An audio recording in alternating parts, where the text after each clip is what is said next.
Hello అందరికీ ఈరోజు మన రెసిపీ టేస్టీ అండ్ క్రిస్పీ అయిన సొరకాయ చెక్కలు. అవి ఎలా చేసుకోవాలో చూసేద్దాం రండి.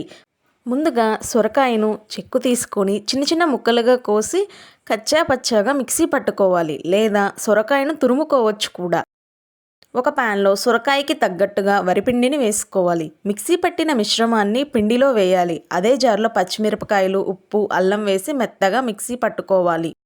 ఇప్పుడు వరిపిండిలో ఉల్లిపాయలు, కరివేపాకు, జీలకర్ర, మిక్సీ పట్టుకున్న పచ్చిమిరపకాయల మిశ్రమం వేసి కొద్ది కొద్దిగా వాటర్ యాడ్ చేసుకుంటూ ముద్దలా కలుపుకోవాలి.